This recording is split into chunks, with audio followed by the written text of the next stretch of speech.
গণনা শুরু হওয়ার আগেই অভিযোগ বসিরহাট লোকসভার ভ্যাবলা পলিটেকনিক কলেজের গণনা সেন্টারের ঘটনা।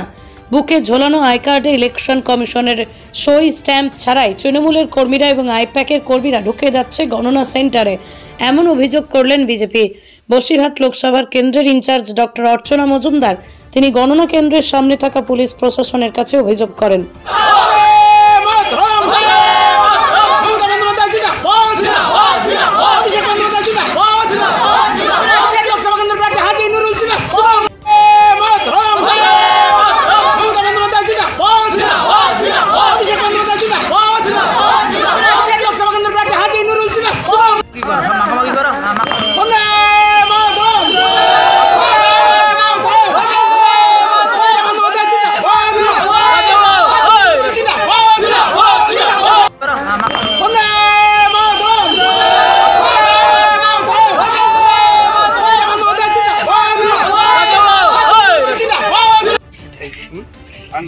আমি দাও না, আমি অ্যালার্জি।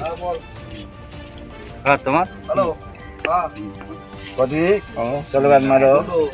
হ্যাঁ না আত্মবিশ্বাসী সাধারণ মানুষ, কারণ আমাদের সাথে সাধারণ মানুষ আছে। মমতা বন্দ্যোপাধ্যায় উন্নয়ন সাধারণ মানুষ আমাদের পাশে আছে। তাই আমরা বলেছিলাম, আমি বিশেষ করে ব্যক্তিগত বলেছিলাম, বাংলায় 30-32টা সিট না, বাংলায় মিরাক্কেল হতেই পারে। যে ঘটনা বাংলা আগামী দিন চলছে তাতে মিরাক্কেল, এবং ভারতবর্ষে আগামী মিরাক্কেলের জায়গায় যাচ্ছে।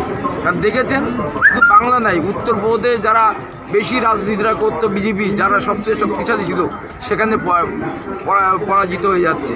মহারাষ্ট্রে পরাজিত হচ্ছে, তামিলনাড়ুর জায়গা নেই।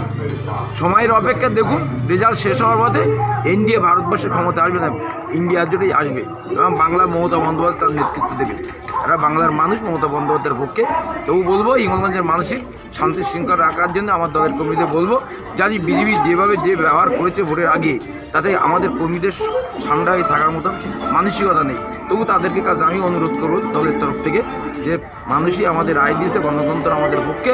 তাই আগামী দিন আরও অনেক কাজ আছে, অনেক বাংলার যে বঞ্চনা, সে বঞ্চনার বিরুদ্ধে মানুষ ভোট দিয়েছে বিজেপিকে। আরও আগামী দিন বিধানসভা নির্বাচন আছে, তাকে আগামী দিন মোকাবিলা করতে গেলে আমাদের মানুষের পাশে থেকে এইভাবে আমাদের এগিয়ে দিতে মমতা বন্দ্যোপাধ্যায়কে।